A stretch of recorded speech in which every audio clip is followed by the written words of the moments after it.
Krishna ragi rava dosa mix 1/2 kgங்க. இது வாங்கி ஒரு பவுல்ஸில் வந்து போட்டு உப்பு சேர்த்திக்கலாம். இதிலே பார்த்தீங்கன்னா கருவேப்பிலை, இது தேவையான டேஸ்ட்டுக்கு உண்டான ஐட்டம்ஸ்லாம் இதிலே போட்டிருக்குறாங்க. நல்லா அது உப்பு போட்டு கலக்கி ஒரு 1/2 மணி நேரம் ஊற வச்சு நான் எடுத்துக்கணும். அதுக்கப்புறம் பார்த்திங்கன்னா அதுக்கு சட்னி தேவையானது வந்து பார்த்திங்கன்னா ஒரு 3 பத்தை தேங்காய், 1 கப்பு வந்து பொட்டுக்கடலை போட்டு நல்லா அரைச்சி, ஒரு பச்சை மிளகாய் போட்டு உப்பு தேவையான அளவு போட்டு அரைச்சி எடுத்து வச்சுருக்கேன். இப்போ பார்த்திங்கன்னா ஒரு தவாவில் 1 ஸ்பூன் ஆயில் ஊற்றி கடவுள் பருப்பு போட்டு நல்லா பொரிய விட்டுருக்கிறேன். எண்ணெய் காஞ்சன்னு கறி லீஃப் போட்டு லைட்டாக பெருங்காய பொடி போட்டு நம்ம சட்னியில் சேர்த்திடலாம். இப்போ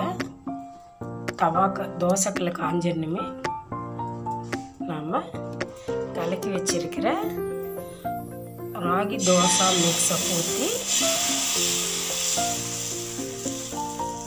இதில் ரவை போட்டிருக்கிறதுனால இதாக வரும்.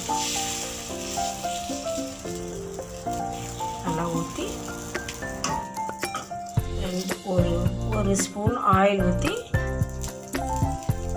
வேக வச்சு உங்களுக்கு நான் காமிக்கிறேன். இப்போ அதை மூடி வச்சுருக்கிறேன்.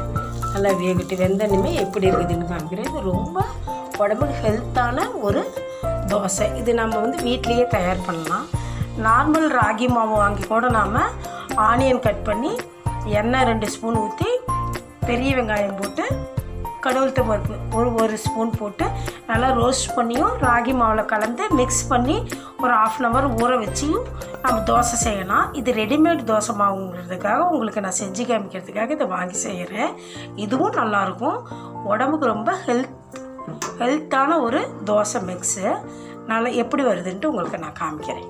இப்போ இந்த தோசை பாருங்கள் வெந்துருச்சு பார்த்தீங்களா. இது வந்து நல்லா நம்ம வந்து பார்த்திங்கன்னா கொஞ்சம் லோ ஃப்ளோவில் வச்சு நல்லா வந்து ரெட்டிஷ் ஆகிற அளவுக்கு நல்லா டோஸ்ட்லாம் வேகணும். அப்போ தான் வந்து மாவு நல்லா வெந்திருக்கும், நல்லா டேஸ்ட்டாகவும் இருக்கும். இப்போ பார்த்திங்கன்னா நல்லா வெந்துருச்சு பார்த்தீங்களா. 2 பக்கமும் நல்லா ரோஸ்ட் ஆகிற அளவுக்கு மிதமான சூட்டில் வச்சு நல்லா நம்ம வேக வச்சு எடுத்துக்கணும். அடுத்த தோசை ஊற்றுற பாருங்க. அடுத்த தோசை ஊற்றி அதே போல் 1 ஸ்பூனு ஆயில் விட்டு மூடி வச்சிடலாம். இப்போ பார்த்தீங்கன்னா ராகி தோசை ரெடி ஆகிடுச்சு. நான் எப்படி இருக்குதுன்னு உங்களுக்கு டேஸ்ட் பண்ணி காமிக்கிறேங்க.